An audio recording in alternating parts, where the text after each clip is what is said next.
गले मिलना चाहता हूँ अपने बच्चों के साथ, अपनी माँ की गोद में लेट के रोना चाहता हूँ, सीरियसली रोना चाहता हूँ। तब जिस तरह से जिंदगी कर दी है, अपने ही बच्चों को से दूर कर दिया है, एक बार उनसे मिलना चाहता हूँ। एक बार माँ की गोद में लेट के सोना चाहता हूँ, सुकून की नींद सोना चाहता हूँ। यार पता है जेल में क्या होता था, 8-2 घंटे पे पहरा लगता था। हाँ साहब, भी 146 कैदी आती है, जेल में बढ़ जाती है। आज तक कभी आपने सुना है मैं किसी हिंदू, मुस्लिम, सिख, ईसाई या किसी में धर्म के भेदभाव में करता हूँ? 50,000 जो बच्चों को देखा, पूछा कोई कौन गरीब है, कौन अमीर है, कौन किस जाति का है, कौन किस धर्म का है? उस पर इल्जाम लगाओगे? इल्जाम वो लगाते हैं जिनका खुद का दिमाग गंदा होता है, जो भरा होता है गंदगी से, वो दिमाग वो लगाते हैं। एक बात और कहा दूं, एसटीएफ का शुक्रगुजार हूं कि उन्होंने मुंबई से मथुरा लाते वक्त मेरा इनकाउंटर नहीं कर दिया विकास दुबे की तरह, वरना तो शायद वो मुझे मार ही देते। का टॉर्चर,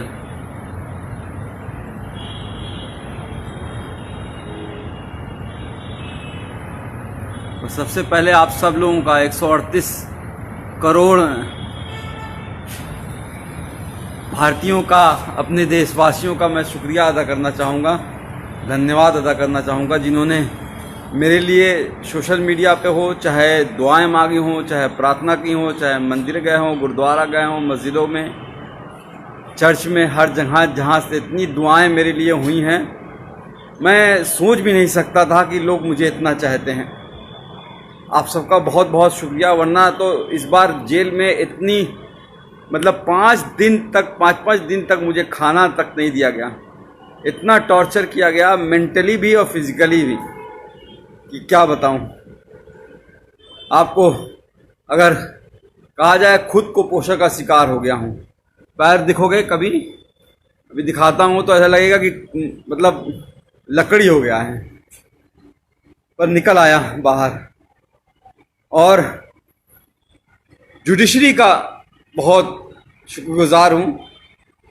जुडिशरी ने एक बहुत अच्छा डिसीजन दिया है। वो मेरा ऑर्डर ले आना। जुडिशरी ने बहुत अच्छा ऑर्डर दिया है और उन्होंने साफ साफ कहा है कि डॉक्टर कफील ने जो अलीगढ़ में भाषण दिया था, वो कोई भड़काऊ भाषण नहीं था। वो देश की यूनिटी के लिए, अखंडता के लिए, एकजुटता के लिए था।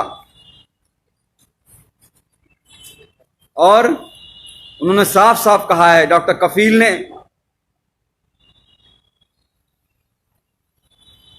हेल्थ पे बात की है, एम्प्लॉयमेंट पे बात की है, एजुकेशन पे बात की है, रोटी कपड़ा मकान पे बात की है।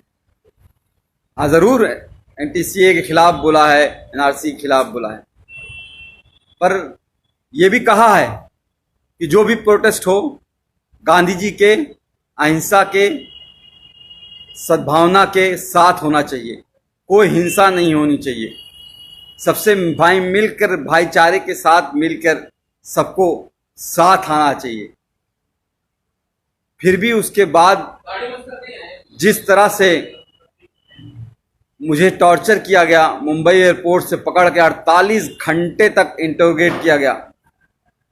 एसटीएफ की टीम ने ऐसे ऐसे सवाल पूछे, अरे आपने तो कोई पाउडर बना लिया है जिससे करोड़ों इंडियन मर जाएंगे। मैंने कहा भैया मैं डॉक्टर हूँ बच्चों का, मैं कहाँ से पाउडर बना लूँगा? कोरोना की बात कर रहे हैं क्या? तो आप चाइना से पूछिए। आप सरकार गिरा रहना चाहते हैं, हमारे पास फ़ोन रिकॉर्डिंग, हमने कहा लाइए सुना दीजिए, एक भी सबूत आपके पास हो तो। मैं कोई पॉलिटिशियन तो हूँ नहीं। आप जापान गए थे, मैंने कहा हाँ, पाकिस्तान क्यों नहीं बोल दिया? अरे जापान कैसे, इंडिया से बाहर कैसे जा सकता हूं जब पासपोर्ट मेरा जुडिशरी के पास जमा है? तो एक तरह से बहुत टॉर्चर किया। फिर जेल में रह के, जेल में ऐसी जहां रखा जहां पे 150 कैदी थे। वो 9 महीने का बीआरडी ऑक्सीजन ट्रेजेडी के बाद जो 9 महीने का दर्द था, उसको उससे ज्यादा, उससे कई गुना, हजारों गुना ज्यादा पतली पानी की तरह दाल, कच्ची रोटियां, वही सुबह शाम खाना है। जीना था। उम्मीद थी कि आप लोगों से दोबारा मिल सकूंगा, मुखातिब हो सकूंगा, आप लोगों से बात कर सकूंगा, और आप सबकी दुआएं काम आई। आज आपके साथ हूं फिर से दोबारा।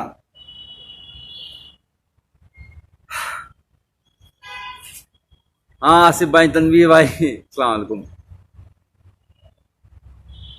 मथुरा की नगरी, कृष्ण जी की पवित्र नगरी में रह के बहुत कुछ सीखा कि किस तरह से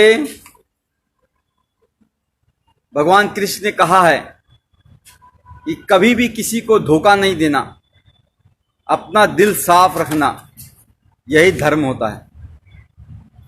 और हम लोग रामायण देखते थे 9 बजे से 10 बजे तक, हर रोज आता था, लॉकडाउन के टाइम भी। तो उसमें भी जो उत्तर रामायण में महर्षि वाल्मीकि जी ने श्री रामचंद्र जी को जब एक बात कही थी, जब उन्होंने धनुष उठा लिया श्री लव कुश के खिलाफ ही, तो उन्होंने कहा था कि राजा का धर्म राजधर्म होता है, राजहट नहीं। पर यहां तो राजा मेरा बाल हट पे आ गया है। बच्चों की जान बचाने की कितनी बड़ी सजा दोगे भाई? क्या बच्चों को जान बचाना इतना बड़ा गुनाह हो गया था? सॉरी, लोग फोन कर रहे हैं, फोन नहीं कीजिए कोई भाई, मैं कुछ देर बात कर लूँ, बहुत दिनों बाद, 8 महीने बाद आपसे। राकेश चौधरी साहब शुक्रिया, वैभव पाठक थैंक यू यार, थैंक यू। इरफान खान साहब सलाम, आई लव यू टू। तो मैं ये कह रहा था कि महर्षि वाल्मीकि जी ने श्री रामचंद्र जी से कहा कि बाल हट मत करो। इस तरह से प्रताड़ना देना, 9 महीने उस वक्त जेल रखना, फिर बहराइच वाले कांड में भी 2 महीने जेल रखना, फिर 8 महीने इतना टॉर्चर कराना। जेल में बार बार सिर्फ यही कहा जा रहा था कि तुम उन 70 बच्चों की बात नहीं करोगे, जो 70 बच्चे ऑक्सीजन की कमी से मर गए हैं, उनकी कभी बात नहीं करोगे, उनको भूल जाओ। कैसे भूल जाऊं? अपने सामने मरते हुए उनको देखा है। एक बात और कहा दूं, एसटीएफ का शुक्रगुजार हूं कि उन्होंने मुंबई से मथुरा लाते वक्त मेरा इनकाउंटर नहीं कर दिया विकास दुबे की तरह, वरना तो शायद वो मुझे मार ही देते। लोगों की आवाज को दबाना ही इनका काम है। बहरहाल ऑर्डर आपको पढ़ के सुनाना चाहूँगा। इतना अच्छा ऑर्डर गोविंद माथुर साहब ने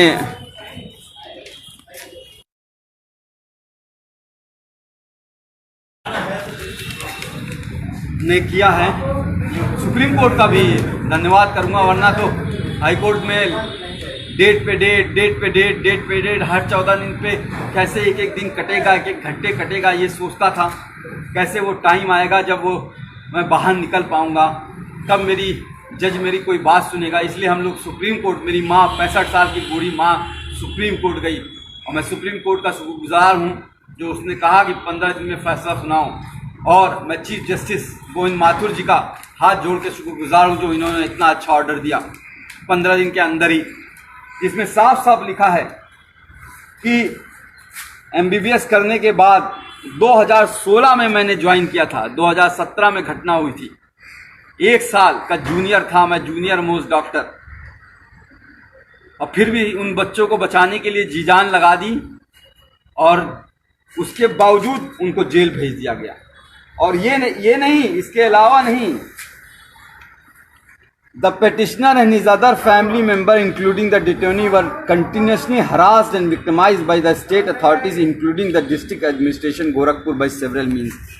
मेरे यानी कि मुझे ही नहीं, पूरी फैमिली को सरकार ने बुरी तरह से तोड़ना चाहा।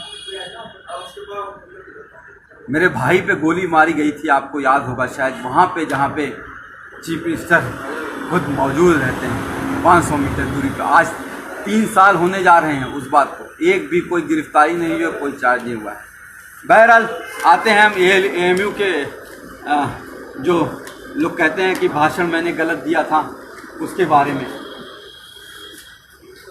कहते हैं कि मैंने भड़काऊ भाषण दिया था, कहते हैं कि मैंने 2 धर्मों के बीच, 2 रिलीजन के बीच एनमिटी, हेट्रेड, वायलेंस फैलाने की कोशिश की। पूरी स्पीच लिखी है उन्होंने, पूरी speech, the version of the speech, पूरी स्पीच लिखी है, एक एक लाइन लिखी है कि जो मैंने बोला है। और उसमें उन्होंने कहा है कि मैंने ऐसा कोई बात नहीं की थी जो कि किसी भी धर्म के बीच में नफरत फैलाए। मैंने बात की थी देश की अखंडता की, यूनिटी की, सद्भावना की। मैंने बात की थी एजुकेशन की, हेल्थ की, एम्प्लॉयमेंट की, इकोनॉमी की, रोड की, हाउसिंग की। मैंने बात की थी उन 70 बच्चों की जो BRD में मर गए हैं। मैंने बात की नहीं उन 8 लाख बच्चों की जो इंडिया में मर गए थे उस साल। मैंने बात की थी कि हमारे 50% बच्चे कैसे कुपोषण का शिकार हैं। मैंने बात की थी कि इंडिया कैसे एड्स और HIV का हब बनता जा रहा है। मैंने बात की थी कि 72% ऑफ पॉपुलेशन हमारी अभी भी हेल्थ स्ट्रक्चर वहाँ पे है ही नहीं। आज हालत दिखाई दे रही है ना। आज कह रहे हैं हम इतना GDP खर्चा करेंगे, 1% GDP खर्चा होता था। एक गरीब को इलाज नहीं मिलता है और मर जाता है तो बेचारे कंधे पे लाद के लेके चले जाते हैं। उसके लिए लड़ रहा था, कैंप किया, पूरा इंडिया घूमा, 103 कैंप किए, 50,000 बच्चों को देखे, मुफ्त में दवाइयाँ दी। अकेले नहीं किया, बहुत से डॉक्टर्स, बहुत से लोग मेरे साथ शामिल थे, बहुत लोगों ने साथ दिया। पर हुआ क्या, उसको भी दबा दिया गया। इस कोरोना टाइम के मैं जब रियली काम कर सकता था, शायद कोई नई दवा खोज सकता था कोरोना के खिलाफ, शायद कोई नई वैक्सीन खोज सकता था, टीका खोज सकता था, उस वक्त जेल में डाला। यह जेल में बढ़ जाती है। आज तक कभी आपने सुना है मैं किसी हिंदू, मुस्लिम, सिख, ईसाई या किसी में धर्म के भेदभाव में करता हूँ? 50,000 जो बच्चों को देखा, पूछा कोई कौन गरीब है, कौन अमीर है, कौन किस जाति का है, कौन किस धर्म का है? उस पर इल्ज़ाम लगाओगे? इल्ज़ाम वो लगाते हैं जिनका खुद का दिमाग गंदा होता है, जो भरा होता है गंदगी से, वो दिमाग वो लगाते हैं। वहाँ पे बातें हो रही हैं वो ये नहीं हो रही हैं किस तरह से माइग्रेंट, हमारे करोड़ों लोग किस तरह से पैदल चले और चलते चलते मर गए, उस धूप में, कड़ी धूप में मर गए।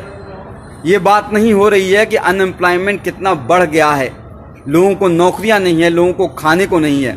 500 रुपया आपके अकाउंट में डाल दिया गया है, अब आपको 3 महीने तक 500 रुपया चलाइए। 5 किलो चावल दे दिया गया है, आप पूरी 8 लोगों की फैमिली है, खाते रहिए 3-6 महीने तक।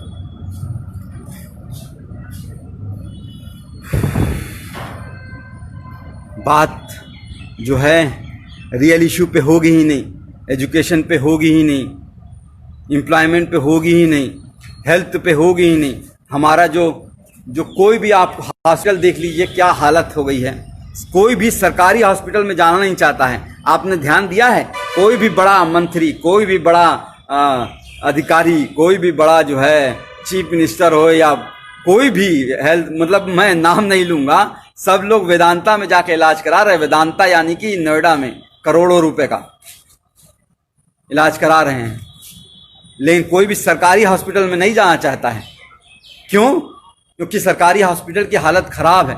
वहाँ गरीब जाएगा, गरीब मरेगा, और गरीब मरता है तो मर जाने दो, क्या फर्क पड़ता है।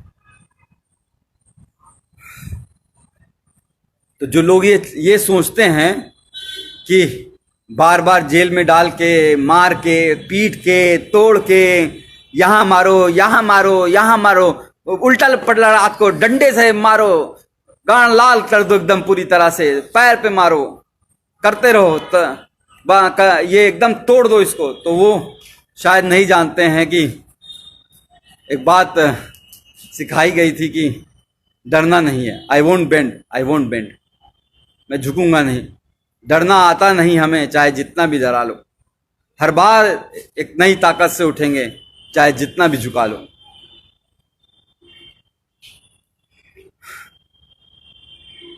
कहते हैं ना कि लोग हमें दुश्मने जान कहते हैं, अरे हम इस मुल्क की मिट्टी को भी अपनी माँ कहते हैं। उसको तुम जो है उस पे एनएसए लगा देते हो हैं? कोर्ट ने कहा है कि जो कुछ है यह अवैध एनएसए लगा है, सारा अवैध लगा है। देखो कि क्या हालत बनाई है। भट्टी साहब आप बोल रहे हो तो देखो क्या हालत बना दी है। मैं कुपोषण के लिए वो कर रहा था, ये देखो ये टांगे हैं मेरी, ये हाथ है। खाना जो है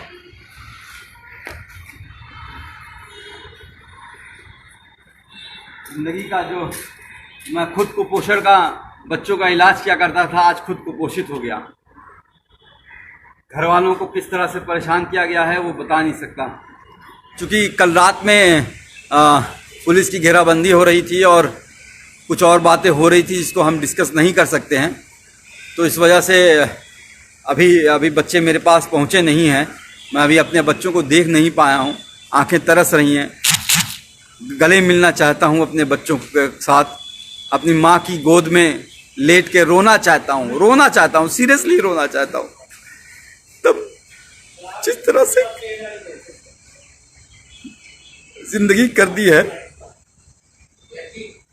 अपने ही बच्चों को से दूर कर दिया है। एक बार उनसे मिलना चाहता हूँ, एक बार माँ की गोद में लेट के सोना चाहता हूँ, सुकून की नींद सोना चाहता हूँ। यार पता है जेल में क्या होता था, 8-2 घंटे पे पहरा लगता था।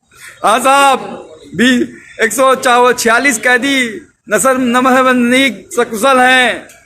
6 बजे सुबह 5 बजे सुबह लाइन लगाओ, परेड लगाओ। 8 महीने तो मैंने अभी 4 पन्ने के लेटर में शायद लिखी है, आप लोग को शायद मिलना होगा। चंद मित्रा साहब थैंक यू, मुदस्सी साहब, बुशरा, दीपक यादव, अमजद, पंडित जी, तैयब खान, रोहित, शुभम, जयप्रकाश चाचा, ब्रिजेश सिंह की बड़ी याद आई जो गोरखपुर में थे, योगेश सिंह जी, सब आप लोग का बहुत बहुत धन्यवाद है। कुछ और पूछना चाहेंगे कि फिर मिलेंगे? बहुत बहुत शुक्रिया आप सबका। आजम खां आपको भी फूल, गुलाब का फूल।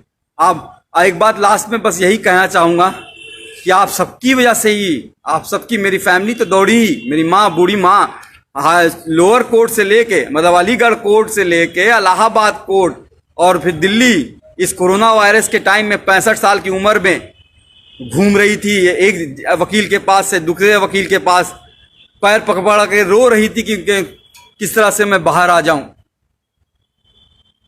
तो उनका तो है ही योगदान, भाई बहनों का तो योगदान है ही, आप सबका ही बहुत बहुत योगदान है। आप सबके बिना शायद, जो ट्विटर में मैंने सुना 12 लाख लोग एक बात हो गए।